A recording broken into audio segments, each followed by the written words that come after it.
بسم اللہ الرحمن الرحیم۔ گزشتہ ڈسکشن میں ہم لوگوں نے ڈسکس کیا تھا ایک امپورٹنٹ فیکٹر کہ کیسے دستاویزی شہادت کیسے جمع کروائی جاتی ہے اور اس میں کیا کیا احتیاط ضروری ہے۔ اس سلسلے میں کچھ دوستوں نے سوال کیا ہے کہ فہرست دستاویزات پیش کردہ یعنی لسٹ آف ڈاکومنٹس اور فہرست انحصار یعنی لسٹ آف ریلائنس، ان دونوں کے متعلق تھوڑا سا ڈیٹیل سے بتا دیں۔ تو آج ہم ان دونوں کے متعلق ڈسکس کریں گے۔ تو فہرست دستاویزات پیش کردہ بیسیکلی کیا ہے؟ آرڈر 13 ہے ضابطہ دیوانی کا، اس کے مطابق یہ ہے کہ سمپلی بیان کرتا ہوں کہ جب بھی آپ سول سوٹ فائل کریں گے تو سول سوٹ فائل کرنے میں فرسٹ ڈیٹ آف ہیئرنگ پہ یعنی جس دن آپ نے فائل کرنی ہے اپنے دعوے کے ساتھ آپ وہ تمام ڈاکومنٹس لگائیں گے جو ڈاکومنٹس آپ کی پوزیشن میں ہیں۔ جتنے ڈاکومنٹ آپ کے پاس آپ کے کیس کو پروو کرنے کے لیے ضروری ہیں وہ تمام ڈاکومنٹس آپ اپنے پلینٹ کے ساتھ لگاتے ہیں۔ ان ڈاکومنٹس کو جب آپ اپنی پلینٹ کے ساتھ لگاتے ہیں تو ان کے لیے یہ بھی ضروری ہوتا ہے کہ آپ ان ڈاکومنٹس کی ایک لسٹ ہے جسے لسٹ آف ڈاکومنٹس کہا جاتا ہے، انڈر آرڈر 13 CPC ہے، فہرست دستاویزات پیش کردہ اردو میں سے کہا جاتا ہے، وہ ساتھ لگاتے ہیں۔ اس کو ساتھ لگانے کی کیا وجہ ہوتی ہے؟ اس کی ریزن یہ ہوتی ہے کہ سم ٹائمز ہم ڈاکومنٹ تو ساتھ لگاتے ہیں، وہ ڈاکومنٹ کہیں فائل سے مس پلیس ہو جائیں تو اس صورت میں آپ کے اگر لسٹ آف ڈاکومنٹس میں وہ ڈاکومنٹ کا نام وہ ڈیٹیل موجود ہوگی تو آپ اس ڈاکومنٹ کو کسی بھی وقت کورٹ میں آپ یہ انسٹانس لے سکتے ہیں کہ میں نے at the time of filing of suit یہ ڈاکومنٹ میں نے سبمٹ کروایا تھا۔ میں اس کی ڈیٹیل تھوڑی سی آپ کو بتا دیتا ہوں کہ اس ڈاکومنٹ میں سب سے پہلے اوپر جو لکھا ہوتا ہے فہرست دستاویزات پیش کردہ، آپ سکرین پہ ملاحظہ فرما رہے ہیں، اس کے ساتھ مدعی اور مدعا علیہ یہ لکھا ہوا ہے، مدعی ابلیغ مدعا علیہ، یعنی کہ یہ دعوے کے ساتھ بھی لگے گی اور جواب دعوے کے ساتھ بھی لگے گی۔ اس سے ثابت کیا ہوتا ہے؟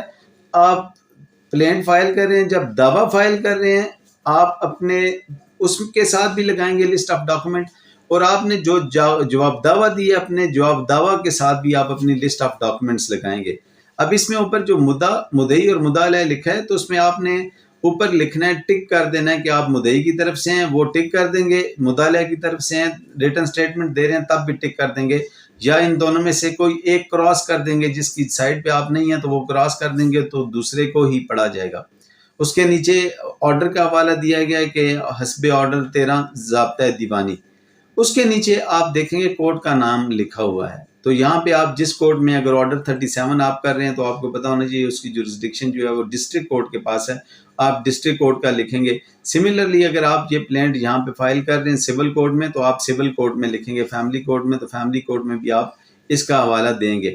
تو آپ جج کا نام اگر یہ کسی کے پاس پینڈنگ ہے کیس اور آپ اس وقت جواب دعویٰ دے رہے ہیں تو آپ بعدالت جناب آگے جج صاحب کا نام لکھ کے، کورٹ کا نام لکھ کے اور اس کے آگے لکھیں گے سول جج راولپنڈی یا جج فیملی کورٹ، جج گارڈین کورٹ یا جو بھی اس کا سلسلہ ہوگا وہ وہاں پہ آپ لکھ دیں گے۔ سملرلی اگر یہ پینڈنگ نہیں اور آپ پلینٹ فائل کر رہے ہیں اپنی پلینٹ کے ساتھ آپ نے جو ڈاکومنٹس لگائے ہیں تو پھر آپ سینئر سول جج لکھ دیں گے، سینئر سول جج راولپنڈی۔ اس کے نیچے پارٹیز کا نام ہے A ورسز B، آپ ملاحظہ کر سکتے ہیں، آپ نے پلینٹف اور ڈیفینڈنٹ دونوں کے نام لکھنے ہیں۔ اس کے نیچے آپ لکھیں گے کہ یہ آپ کی کیفیت کیا ہے، سوٹ کیا ہے، جیسے کہ اس پہ آپ لکھیں گے suit for recovery of possession, suit for recovery of maintenance, suit for recovery of damages, suit under for recovery of defamation. اس طرح آپ جو بھی اس کا ہوگا وہ یہاں پہ لکھ دیں گے۔ اس کے آگے آپ مدعی یا مدعا علیہ جس کی طرف سے بھی ہیں وہ لکھ دیں گے۔ اس میں 5 کالم بنے ہوئے ہیں، 6 کالم اس میں بنے ہوئے ہیں۔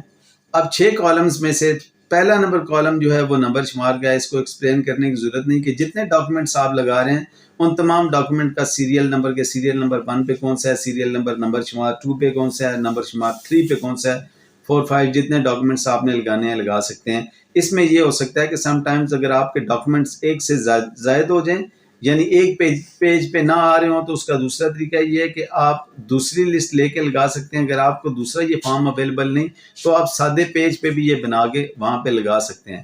سملرلی اگر آپ کے پاس یہ فارم بھی اویلیبل نہیں تو آپ کو اس کا پیٹرن پتہ ہونا چاہیے، یہ پیٹرن آپ خود بھی اپنے ہینڈ رائٹنگ سے اس کو تیار کر سکتے ہیں یا آپ اپنے نام کے ساتھ بھی یہ تیار کر سکتے ہیں اپنے کمپیوٹر پہ۔ اس کے ساتھ جو اس کا کالم نمبر 2 ہے وہ بہت امپورٹنٹ کالم ہے۔ اس پہ نوعیت، تاریخ، دستاویزات اگر کوئی ہو، یعنی آپ کون سا ڈاکومنٹ پیش کر رہے ہیں، وہ کس ڈیٹ کا ہے ڈاکومنٹ، یا اس کی آپ اختصار لکھیں گے مختصر سا کہ یہ کیا ڈاکومنٹ ہے. جیسے یہ آپ کو میں ایک اسپیسیفک دعوے کے متعلق لے کے چلتا ہوں تاکہ ہم کنفیوز نہ ہوں. سپوز میں یہ کر رہا ہوں کہ ریکوری آف پوزیشن پہ اور پارٹیشن پہ یہ سوٹ ہے میرا، اور اس سوٹ میں دیکھیں آپ جب ریکوری آف پارٹیشن کے لیے یا پوزیشن کے لیے آتے ہیں تو سب سے پہلے آپ کو اس کا ٹائٹل ڈاکومنٹ لگانا پڑتا ہے کہ یہ اگر پارٹیشن کے لیے بھی آ رہے ہیں تو جو ڈیسیزڈ پرسن ہے یا آپ کی اپنی بھی ہے تو اس کا ٹائٹل ڈاکومنٹ کیا ہے. تو اس میں 2 ٹائٹل ڈاکومنٹ ہو سکتے ہیں، رجسٹری ہو سکتی ہے یا آپ کے پاس انتقال ہو سکتے ہیں یا کوئی اور لیٹر ہو سکتا ہے، اٹارنی ہو سکتی ہے. اس طرح کا کوئی بھی لیٹر آپ کے پاس موجود ہے جو آپ کی ملکیت کا ثبوت ہو تو وہ آپ اس کے پہ لکھیں گے. جیسے میں نے لکھا رجسٹری نمبری، ڈیٹڈ اور کہاں پہ یہ رجسٹری ہوئی.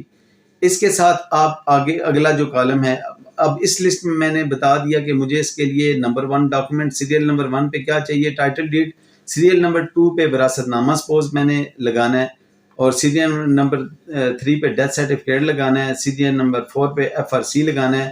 اسی طرح پراپرٹی کی جو تصاویر ہیں وہ لگانی ہے، اور نیچے ڈیتھ سرٹیفکیٹ میں نے یہ لگانا ہے، جو کسی بھی دیگر کا جو ڈیتھ سرٹیفکیٹ ہو وہ لگانا ہے. اب اس پہ یہ دوسرا کالم امید ہے سمجھ آ گئی کہ جو ڈاکومنٹ آپ کے پاس اویلیبل ہے، آپ کی پوزیشن میں ہے، وہ تمام ڈاکومنٹس آپ نے مینشن کرنے ہیں جو دعوے کے ساتھ آپ نے لگائے ہیں.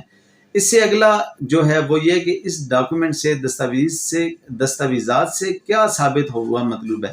آپ ایک ڈاکومنٹ لگا رہے ہیں، آپ اس کا پرپز لگائیں گے، لکھیں گے کہ کیوں یہ ڈاکومنٹ لگا رہے ہیں. جیسے میں نے رجسٹری یا ٹائٹل ڈاکومنٹ لگایا تو اس پہ میں نے لکھ دیا کہ یہ میں برائے ثبوت جائیداد ہے، کہ اپنی پراپرٹی جو سبجیکٹ میٹر ہے اس کے پروف کے لیے میں لگا رہا ہوں.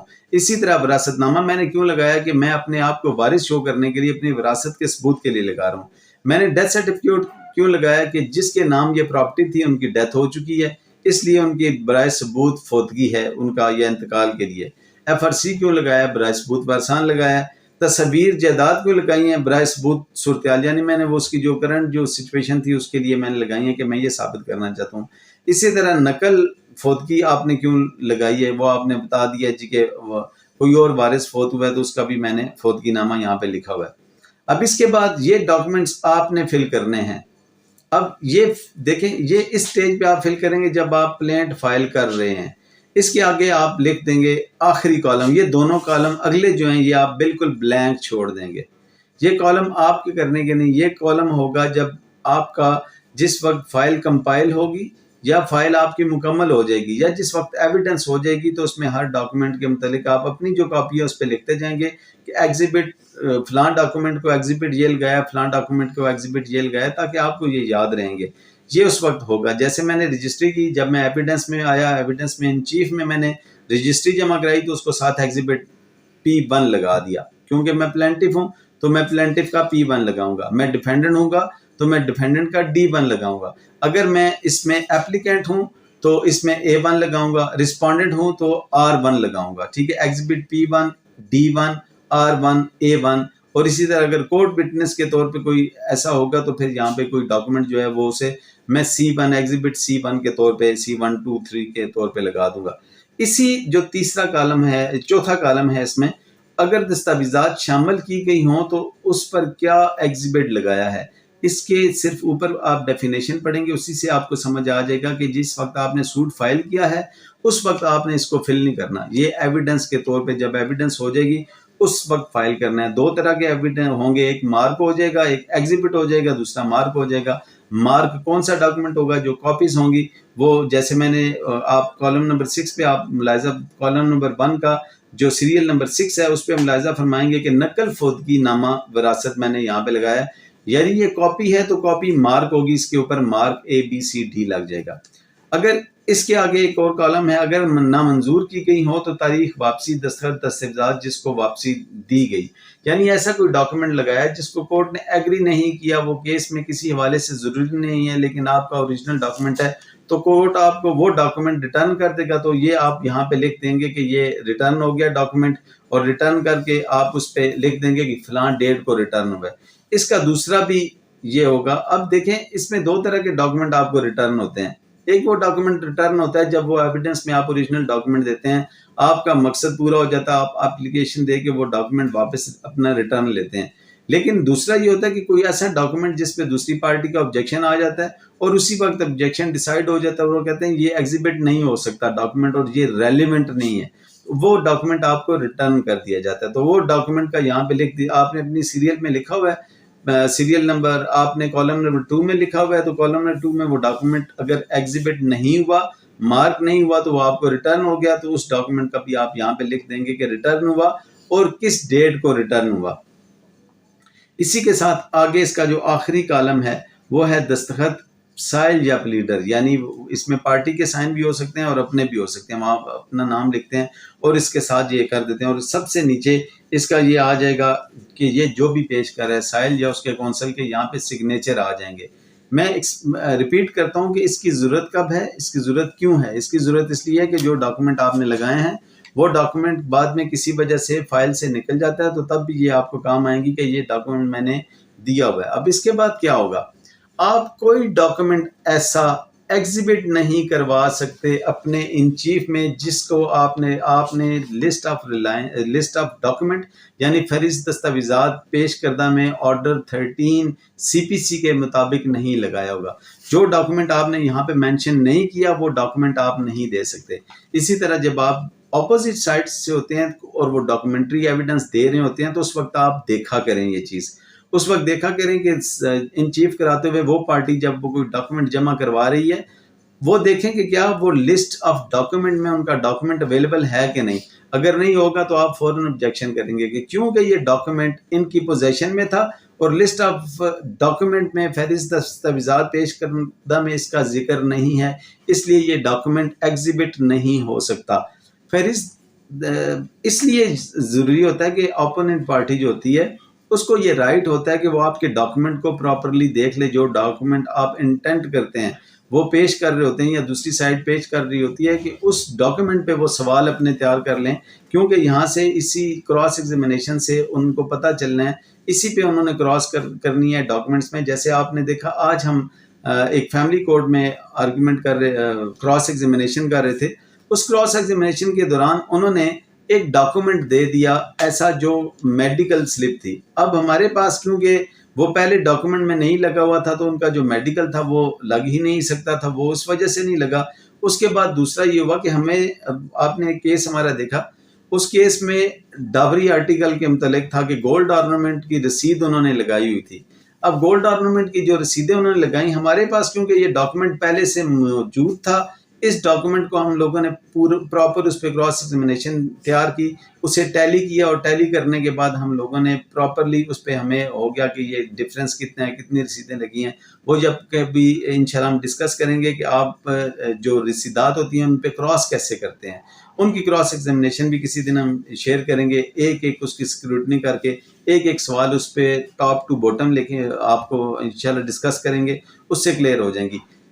یعنی شارٹ کرتا ہوں کہ اس کا مختصر مطلب کیا ہوا. اس کا مطلب یہ ہوا اس ڈاکومنٹ کا کہ آپ کو اپوننٹ پارٹی کو رائٹ آف کراس ایگزامینیشن دیا جائے، ان کے لیے کوئی ڈاکومنٹ سرپرائز ڈاکومنٹ نہ ہو، ان کو فری جو فیئر ٹرائل ہے اس کا تقاضا یہ ہے کہ ان کو تمام ڈاکومنٹ اس میں پرووائڈ کیے جائیں. جن ڈاکومنٹ کو دیکھیں اور وہ کراس ایگزامینیشن پہ اس پہ کریں.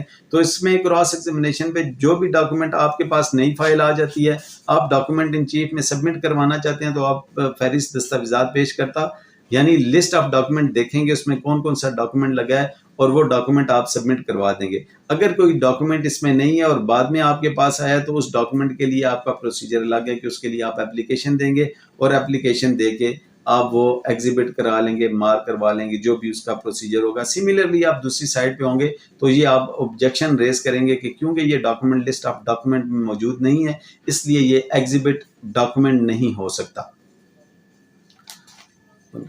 اس کے بعد اس کے ساتھ ہی ہم آپ کو دوسری ویڈیو جو ہے اس میں بتائیں گے کہ جو لسٹ آف ریلائنس ہے، نمونہ فہرست زیر آرڈر 7 رول 14 ہے، وہ کیا ہے، وہ انشاءاللہ دوسری ویڈیو ہم ڈسکس کریں گے.